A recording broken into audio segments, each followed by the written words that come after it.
여러분 안녕하십니까? CJB 아침 뉴스입니다. 증평군 선거방송 토론위원회가 주관하는 증평군수 선거 후보자 토론회가 어제 저녁 CJB에서 개최됐습니다.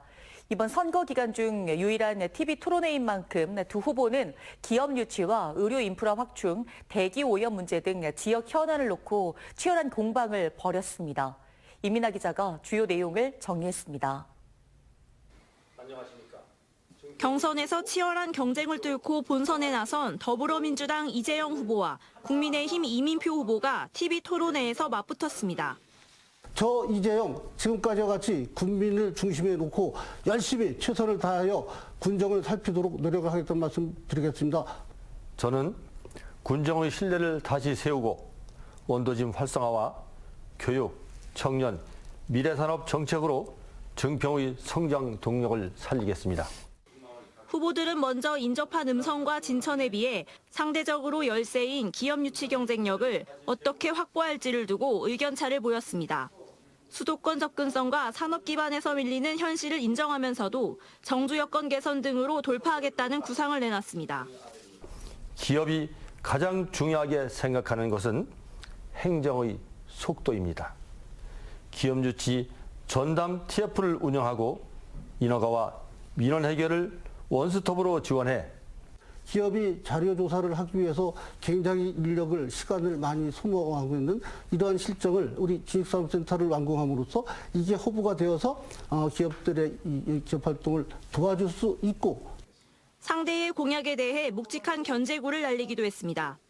이민표 후보는 이재영 후보의 공보물에 기재된 증평경찰서 유치 문구를 파고들었고 증평경찰서 유치 및 치안 강화 이거 이 후보니 한 거 맞습니까? 이것을 누가 했느냐 이게 중요한 것이 아니라 이미 증평에서 경찰서 때문에 굉장히 치안의 부재로서 고통을 받고 됐습니다. 있었는데 이재영 후보는 이민표 후보의 군청 앞 지하 공영주차장 설립에 대해 꼬집었습니다. 지하에 300명 규모의 주차장을 만든다고 하셨는데 지금 주요 공약 이 부분에 나와 있는 게 아니고요. 지금은 원도시 활성화를 위한 복합타운 조성 이거와 관련해서 주차장 확보하는 걸로 포함되어 있습니다.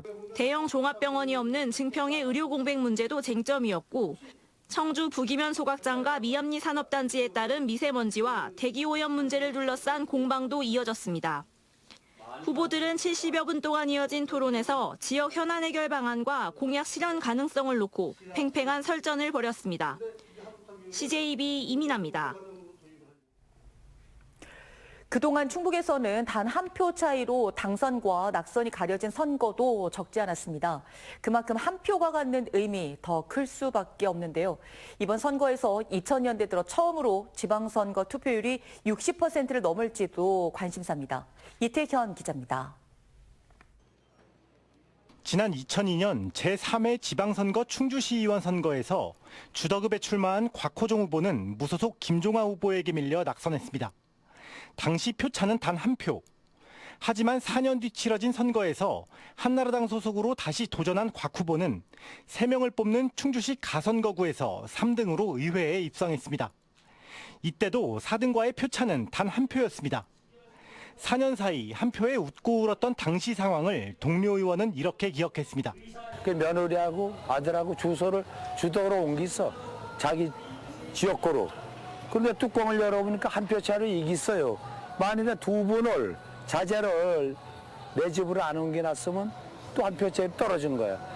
이에 앞선 1998년 제2회 지방선거에서도 충북에서는 한 표 차이로 두 곳에서 승부가 엇갈렸습니다. 당시 충주시 동량면 시의원 선거에서 무소속 이승의 후보는 처음에는 한 표 차 뒤진 것으로 나타났지만 재검표 결과 오히려 한 표를 이긴 것으로 집계돼 당선됐고 청원군 의원 문의면에서 출마한 장원재 후보도 김영군 후보를 단 한 표 차로 이기며 군의원에 당선됐습니다.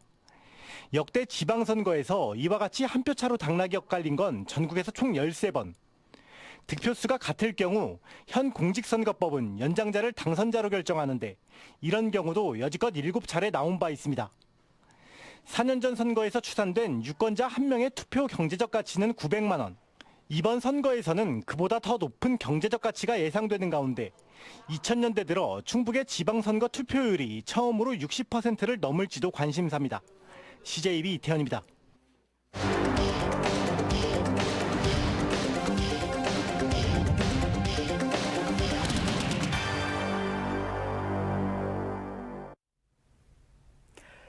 지난주 CJB는 뉴스 데이터 분석을 통해 충북지사 후보들의 안전, 경제, 문화 공약을 차례로 살펴보았습니다. 이번 주부터는 청주시장 후보 공약을 살펴보겠습니다. 첫 번째 의제는 역시 안전입니다. 오송 참사 이후 시민들이 가장 민감하게 바라보는 분야인 만큼 이 후보들도 재난 대응과 도시 안전 공약을 전면에 내세우고 있습니다. 김민영, 박원 기자입니다. 지금 보시는 화면, 3년 전 오송 지하차도 참사 당시 모습입니다. 여전히 가장 뼈아픈 기억으로 남아있죠. 단순한 사고가 아니라 우리 지역 재난대응 시스템 전반에 큰 질문을 남긴 참사였습니다. 이번에 보시는 화면은 지난해 집중호우 피해 현장입니다. 수해 이후 약 1년의 시간이 흘렀지만 아직까지도 집중호우 때 끊긴 도로가 복구되지도 않았습니다. 재난, 그리고 재난 이후 부실한 복구 상황까지 우리 지역 안전 문제의 현 주소입니다. 그만큼 안전은 지난 4년간 지역 뉴스에서 가장 많이 반복된 의제였습니다. 안전만 2100회, 참사와 오송 등 안전과 관련된 키워드도 1000건 이상씩 추출됐습니다. 이런 상황에서 청주시장 후보들은 공통적으로 AI를 통한 관제 시스템 고도화를 핵심 공약으로 내세웠습니다. 두 후보가 생각하는 관제 시스템 고도화란 이런 것들입니다. 집중호우나 산불, 산사태 같은 자연재난 등의 각종 재난 상황을 지능형 CCTV나 드론 등으로 사전에 예측해 대응하겠다는 방안입니다. 그리고 이런 재난 상황을 시청이나 소방, 경찰 등 유관기관 담당자들에게 실시간으로 공유할 수 있도록 체계성을 높이겠다는 계획입니다. 한마디로 AI 기술을 활용해서 재난 상황 시 공무원들이 발빠르게 일할 수 있는 구조를 만들겠다는 겁니다. 그런데 여기서 짚어볼 점이 있습니다. 두 후보가 말한 고도화, 사실 이미 청주시가 일부는 실현하고 있습니다. 현재 청주시는 지능형 CCTV를 설치해 운영하고 있는데요. 일반 CCTV는 사람이 직접 화면을 확인하는 방식이라면 지능형 CCTV는 AI가 영상을 분석해 인파 밀집이나 산불, 홍수 같은 위험 상황을 자동으로 감지합니다. 예를 들어 유동인구가 많은 청주 성안길에 인파가 몰려 안전사고 위험이 커지면 지능형 CCTV가 이를 먼저 감지해 위험 상황을 알리는 겁니다. 여기에 하천 수위가 높아지면 통행을 자동 차단하는 무심천 세월교 자동 차단 시설도 지난해 도입됐는데요. 문제는 확대 속도입니다. 청주시 CCTV 약 9,500대 가운데 지능형 CCTV는 15% 수준인 1,500대입니다. 전체를 지능형으로 바꾸려면 약 85억 원이 더 필요하고 세월교 자동 차단 시설도 한 곳당 2천만 원가량 들어갑니다. 기술이 없어서가 아니라 결국 예산 문제로 모든 곳에 설치할 수 없게 되는 건데 예산에 대한 우려 당연하겠죠.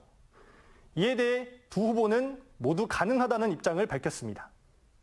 그 안전의 문제는 예산의 문제는 아니다라고 보여지고요. 이게 시민들의 생명과 관계된 것이기 때문에 이거를 예산의 문제로 해서 지척이 안 되거나 이럴 수는 없는 거고요. 가장 우선순위에 둬야 되는 문제다. 다만 예산의 효율성을 어떻게 하면서 시민들의 안전을 유지할 수 있는가. 재난 대응에 관련된 예산은 그렇게 큰 예산이 소요가 되는 건 아니고 이미 이 재예방 사업은 지속 사업이고 계속해서 신속하게 준공을 하면 되는 거고 재난 대응 시스템은 그렇게 큰 예산이 소요가 되지는 않습니다. 시민들이 체감하는 문제는 예방만이 아닙니다. 재난이 반복될 때 피해를 얼마나 빠르게 복구하고 시민들의 일상을 어떻게 회복시킬 것인가도 역시 중요한 과제입니다. 후보들은 여기에 어떻게 생각할까요? 후보들의 이야기 들어보시죠.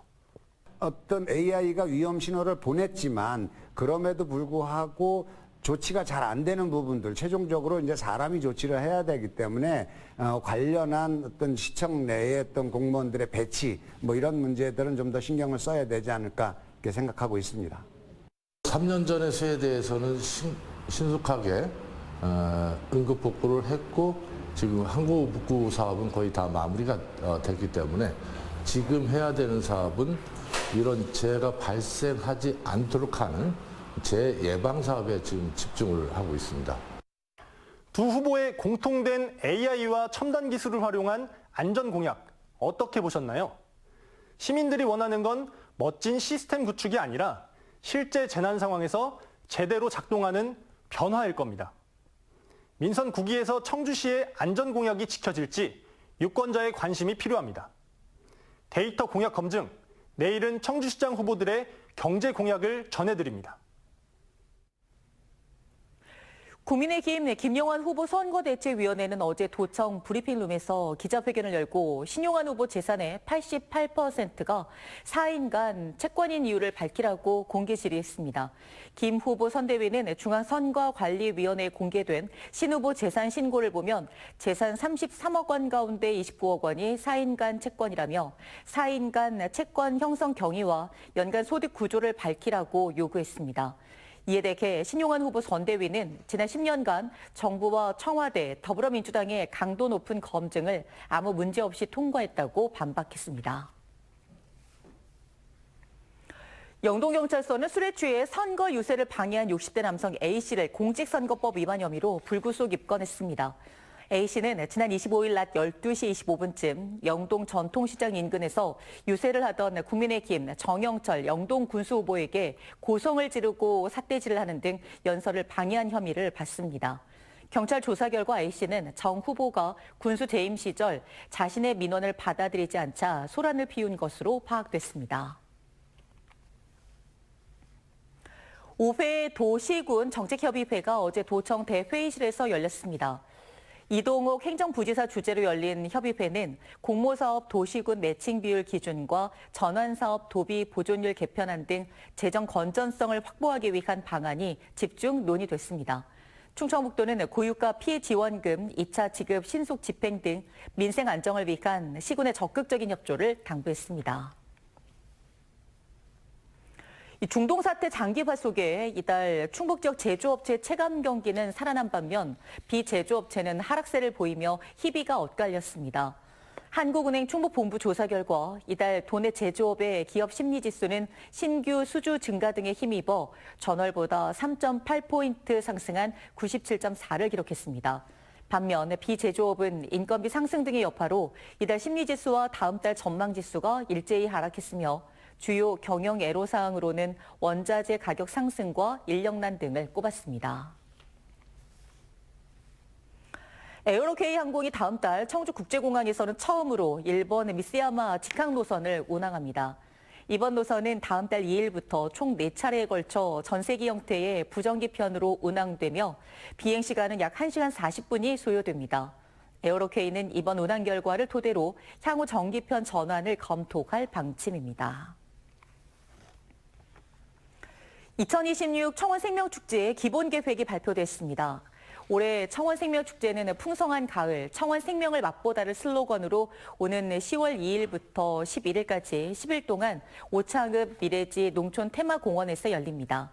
올해부터는 행사장 주무대 위치와 주요 시설 배치를 조정해 보행 동선을 개선하고 습지공원 일원에는 쉼터와 휴게 공간을 확대 조성합니다.